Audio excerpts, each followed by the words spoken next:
Assalamualaikum warahmatullahi wabarakatuh. Perkenalkan, saya Vinka Aurelia Safa Maura, NIM 1803999.f, mahasiswi program studi sarjana farmasi Universitas Muhammadiyah Pakajangan Pekalongan. Pada video kali ini ditunjukkan untuk memenuhi tugas mata kuliah spesialis obat dosen pengampu Ibu Apoteker Ainun Muthoharoh Magister Farmasi. Oke, tonton videonya secara full ya teman-teman. Semoga video kali ini dapat bermanfaat dan jangan lupa like, comment, and subscribe. Pada video kali ini kita akan membahas tentang apa sih obat defluran. Obat defluran adalah obat anestesi umum yang dihirup atau inhalasi untuk membuat pasien tidak sadarkan diri dan tidak merasa sakit selama menjalani prosedur operasi. Obat ini tersedia dalam bentuk cairan, tidak berwarna, dan bersifat sangat volatil. Yang artinya volatil, sangat mudah berubah menjadi uap atau gas. Defluran bekerja cepat dengan menekan pusat kesadaran di otak sehingga menyebabkan tidur, mengurangi ketegangan dan rasa sakit kepala pada tubuh. Selain membuat tertidur, obat defluran juga dapat membantu dokter menjaga pasien tetap tidak sadarkan diri selama operasi berlangsung. Yang selanjutnya, dosis defluran. Defluran harus diberikan sebagai obat yang dihirup atau inhalasi melalui jalur pernafasan. Pemberian anestesi umum harus mempertimbangkan usia dan kondisi kesehatan pasien. Dosis defluran harus disesuaikan berdasarkan konsentrasi alveolar minimum atau MAC yaitu 50%. Pada kondisi ini pasien tidak menunjukkan respon terhadap sayatan selama operasi bedah. Dosis anestesi untuk orang dewasa dengan dosis awal 3%, kemudian dosis meningkat 0,5-1% secara bertahap setiap 2-3 kali nafas. Konsentrasi defluran antara 4-11%, umumnya menghalasikan efek anestesi dalam 2-4 menit. Dosis pemeliharaan obat defluran adalah 2,5-8,5% dengan atau tanpa penggunaan dinitrogen oksida secara bersamaan. Dosis anestesi untuk bayi dan anak-anak tidak direkomendasikan sebagai dosis awal karena menyebabkan gangguan pernafasan seperti batuk, laryngospasme, dan peningkatan air liur. Dosis pemeliharaan obat defluran 5,2-10% dengan atau tanpa penggunaan dinitrogen dioksida. Namun, tidak boleh untuk pemeliharaan anestesi pada anak-anak di bawah 6 tahun yang tidak diintubasi karena memicu gangguan pernafasan. Penting untuk pasien memahami bahwa dosis obat ini mungkin berbeda untuk setiap orang. Penyesuaian dosis umumnya tidak diperlukan pada pasien gangguan ginjal atau hati, namun konsentrasi defluran harus diberikan pada tingkat rendah untuk pasien bedah otak. Aturan pakai defluran hanya diberikan oleh dokter ahli anestesi sebelum pasien menjalani prosedur operasi.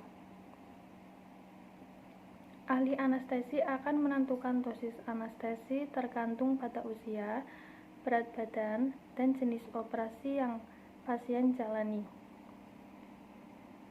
Selama pemberian anestesi, dokter juga akan memeriksa tekanan darah dan detak jantung pasien. Dosis anestesi bisa dokter sesuaikan bila diperlukan. Defluran terlebih dahulu akan dimasukkan ke vaporizer untuk mengubah cairan menjadi uap, lalu diberikan ke pasien melalui nasal kanula atau face mask. Umumnya dokter baru memberikan obat ini setelah pasien mendapatkan obat anestesi lain untuk membuat tidur dan tidak sadarkan diri. Pada beberapa prosedur, dokter mungkin akan meminta untuk bernafas dan menghirup desfluran melalui alat hirup untuk membuat pasien tertidur. Alat hirup akan terus menempel pada mulut dan hidung selama operasi. Hal ini untuk memastikan pasien terbangun saat operasi. Jika prosedur sudah selesai, dokter akan menghentikan pemberian desfluran. Dokter akan terus mengawasi pasien hingga terbangun beberapa waktu setelahnya. Efek samping desfluran dapat menimbulkan efek samping meskipun tidak semua orang merasakannya. Sebagian besar efek samping anestesi berlangsung dalam waktu singkat, tetapi sejumlah efek samping yang cukup serius juga dapat terjadi.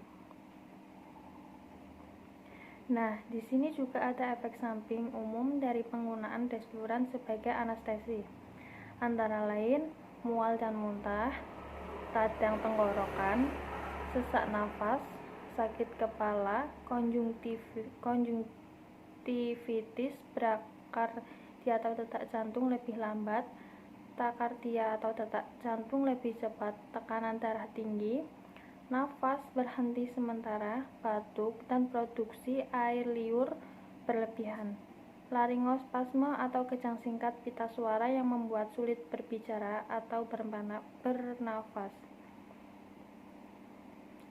Sementara itu, ada pula beberapa efek samping yang lebih jarang terjadi, antara lain kelesuan, pusing, aliran darah ke jantung berkurang, detak jantung tidak teratur, serangan jantung, pembesaran